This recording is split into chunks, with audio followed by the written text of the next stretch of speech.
were to look back 3 to 5 years from now and say that this coaching conversation with me today changed everything for you, what would need to happen? Someone told me recently, like, in anything in life, like, there's lots of ups and downs, but like the worst thing is for you to quit. So I guess for today to look back on it like 3 to 5 years ago, or 3 to 5 years from now, would be to say, like, I didn't quit, if that makes sense. Like it changed everything by the fact that I'm not quitting. Like it was encouraging conversation, if that makes sense. 100%. Yeah. Sometimes the best thing you can do is just take action. Yeah. The horse, you get back on. I know you've been going through some ups and downs in general, but you're back on the wagon. You came to the coaching call. You're back on track with the new schedule. Yeah. How's everything coming along for you working through that schedule right now? It's been great. So since we've talked with the mastermind thing, like I got some whiteboards, and just the fact of like putting it out in front of my face all the time has like really helped me accomplish more than I have ever in the past. If that makes sense. Like not that I didn't learn anything from before, but I think just having, I guess, the whole goals and like seeing everything in front of my face all the time now. And also like putting a lot of like my note cards like in my bathroom or places, like that has really helped, like, I guess, make bigger progress. So I appreciate that. So that's been good. I've gotten a lot more accomplished is what I'm trying to say. That's great. That's great to hear. So you're using the study plan? I'm using the study plan. Yeah, it's just cause like the study plan would be on like my computer and I could like easily close it and like forget about it or like ignore it, or you just don't see how it like how it in the big picture. But like now having the big picture around me all the time, like I can easily check things off so much more faster than I have ever. Yeah. So and it's making, I guess I'll just leave it at that.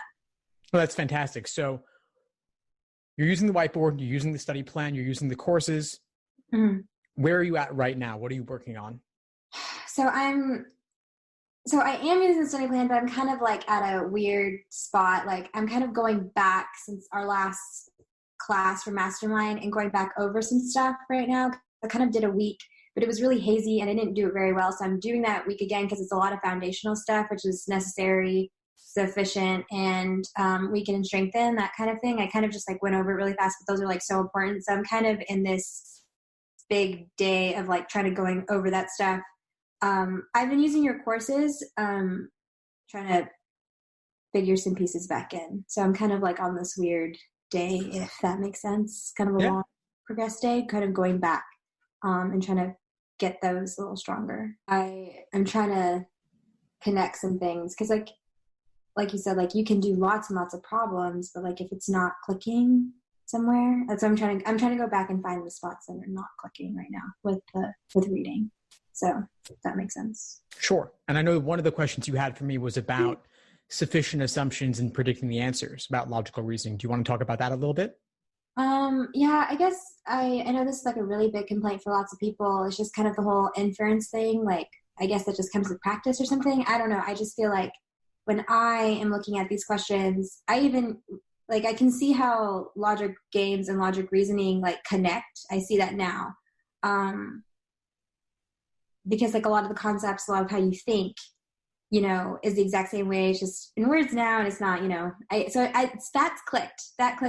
But like, I guess what I struggled with games is what I'm struggling with logic reasoning now is that inference of like taking the time and just like thinking, because it'll be like, I'll make my diagrams and then I just, for some reason, can't make those gaps. I don't know. It just kind of crashes through.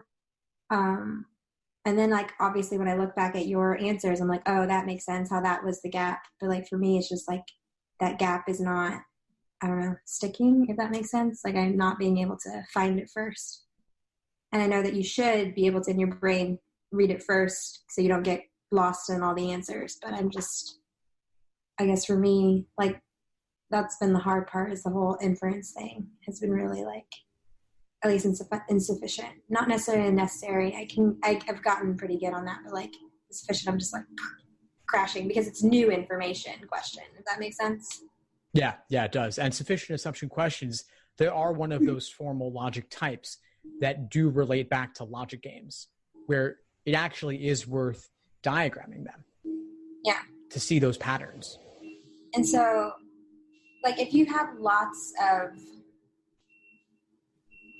So when I see like my necessary assumptions and then I find my sufficient, and there are lots of different sufficient assumptions, is that where like what I'm missing there is that I'm not seeing like, do I just pick one of them? Because not, I guess that doesn't make sense. So if there's 3 sentences and 1 and 2 have different sufficient assumptions, and then obviously the conclusion has its necessary, am I supposed to just pick 1 of 2 and go with it? Does that make sense? That didn't make sense at all. I'm just trying to figure this out in my brain of like, Yeah, sure. which sufficient am I supposed to link to the conclusion, if that makes sense?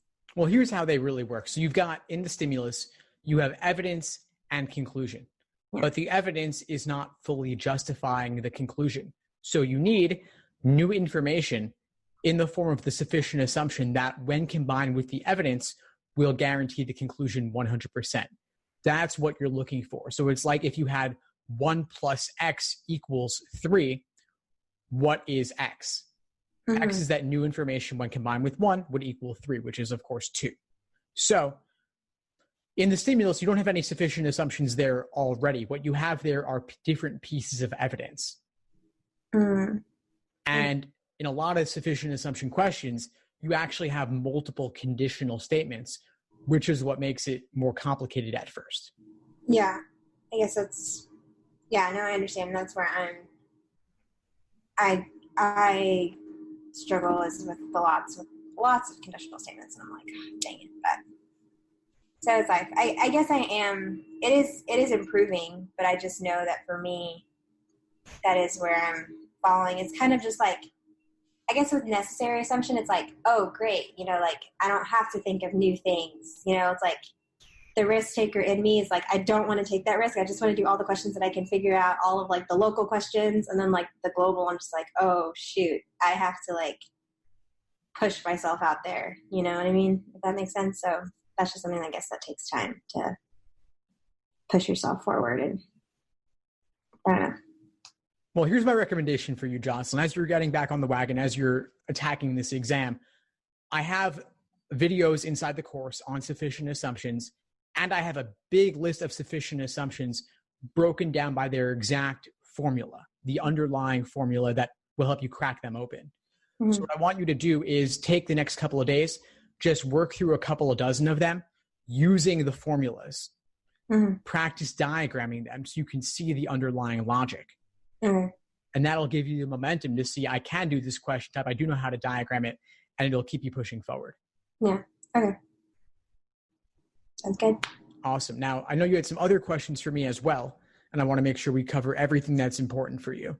So you were asking about question types, working on a question type before learning everything about it. Yeah. I guess that it's like, at least in your schedules, it's very much like read all of this, watch this, and then do 30 or 20, whatever. I guess for me, it's like, I don't know if my perfectionism is coming out where it's like, oh, I don't understand this completely, so I just like shouldn't even go there, because some days I'll have all day to be like, let's read everything. And then some days it's like life happens and then you have only a couple minutes or hours to read all that stuff. And then you should try to do as many problems as possible. Should you just attempt all of those problem types when you have a gist of it? Or should you really like understand, like have a really good head knowledge before you start doing the problem sets? That's what I'm trying to, it's very confusingly worded. But does that make sense? Like, because some days I don't have like the 2 to 3 hours to like sit there and like soak up everything. But should I just continue to do problem sets because that's where I'm learning? The more practice, if that makes sense, the more exposure.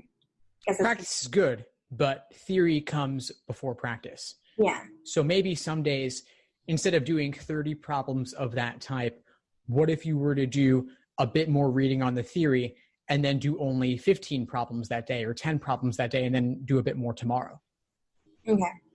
I guess that's what I was just asking. Like, if you just recommend just like hitting it, just getting the gist and going for it, or actually like getting that theory really soaked in and then going, because it is kind of, because it's just frustrating sometimes of like how much you can handle, I guess, your brain, and how much time you have is that weird balance, if that makes sense. Like, sure. No, it's a balance, and we have real life to contend with. It's not like you want to spend 5 years studying for this, right? Yeah. So choose the source for theory that you like best. And of course, you can read chapters in a book. You can read the bite-sized articles on my site. You can watch the videos in the course. Pick whichever you like best and whichever you have the time for. Then do some problems. And then if you need more, then go back and read the other sources or watch the other sources that you haven't already looked at. Yeah. Okay. If you need it. But you won't always need to read every source for every single question type. Right. Of course. That answers my question. And then my last question is, obviously looking with the digital LSAT, like I know you have lots of like tips of like how to like prepare yourself, train yourself, you know. My thing that I'm running into is when I'm doing questions, like let's say I'm doing a whole section of logic games, would you, because like we're dealing obviously with the iPad on the side and then our book, would you like have one like write in permanent marker, like have like a little ABCD and then just continually erase it and then ABCD kind of thing? Or would you on each problem go ABCD? I guess this is what I'm trying to do as I'm about to get really close into doing full sections, like how to practice with the iPad feel / because it's before you could write in the book, you could cross out, but now it's like that split. There's a wall there, I guess. Yeah. What would you recommend? I totally know what you mean. The digital LSAT does have an ability to cross off on the tablet. Yeah. And when you cross off on the tablet, it grays out that text a little bit, like it de-emphasizes it. Mm-hmm. And also you can collapse answer choices as well if the text is going beyond the space on the screen. Mm-hmm. I would suggest using that if it works for you, because otherwise you run the risk of doing a lot of erasing. Let's say I could imagine that you wrote A, B, C, D, E in pen and then erase it in pencil, erase your markings in pencil after you make them, or you're writing A, B, C, D, E 100 times for the 100 approximate questions on the exam itself. Yeah. So you're saying do the second in pen, continue. Well, that was how I interpreted your question, right? Yeah. Like you could do it that way, but I don't love the idea of you spending lots of time erasing for every single question. I also wouldn't want you to write out A, B, C, D, E 100 times for all the questions on the exam. Yeah. So if you can get used to it, I would suggest crossing off on the tablet itself. If like for the actual like handbook tests, like these, would you just continue to still cross off in these? I guess like pretending like if it was the tablet, just not working on it. I think it's fine to cross off on the book for now. On the book for now. So on the book for now, I wouldn't draw any diagrams in the book or do any markings on the questions themselves because you can't do that on the digital LSAT. But since you can eliminate choices on the tablet itself, I'm okay with you crossing off on your books for now. Okay, good. Because like that's just something that I've been running into. I've been either erasing a lot and like kind of getting confused, or like then writing A, B, C, D, E like 100 times when I'm doing these sections, and I'm like, oh, there's got to be a more efficient way to do this and practice like if I did have a digital kind of thing. So yeah, just do it in the book or do it on a bubble sheet. Ideally, I'd say the book is better if you can, but I don't want you to spend all day erasing everything. Okay. And then also practice on the digital LSAT familiarization tool as well, so you can see exactly what crossing off on there is like. Yeah. Cool. That's kind of just something that I figured you had a better way than my non-effective way. Just try out different things and see what works for you. It's a process. That's it. So, well, Jocelyn, this has been awesome. What would you say is the biggest insight you got from our call today? That theory matters, and so it's okay if it takes a second to do. Like you don't have to you can cut down on problems because theory matters. Obviously, more problems and theory would be great, but if time constraints, theory really does matter. So what I love about Steve in general and the LSAT blog website and all that is Steve is very much a holistic approach to prep test studying, which is awesome because like big prep test companies, they're more like traditional medicine where it's like here's a Band-Aid and an antibiotic, but Steve is very much holistic where he kind of looks as a person as an individual and sees everything around them. Like he understands that anxiety, work, depression, family, extracurricular, school, whatever, anything that's going on there, how you're handling it, whatever bad habits you're dragging around, will affect how you're performing as on the test as a whole. And he doesn't just push that away or judge you or whatever. You can admit, you're struggling in these areas, and he totally has tools and wants to see you succeed, and he really does help you and help you keep going forward. And so I signed up for the Supreme level, and I was doing that for a while, kind of chipping at it. And then I got invited to be on the Mastermind group, and so I really thought like, oh, this is the next step of my prep test journey, and that's why I went for it. And so I've been working in this kind of big setting, chipping away at all the stuff that he's given, the schedules, I bought the guides and different, like, his explanations, which are great. I love how he explains things, not like how forums do.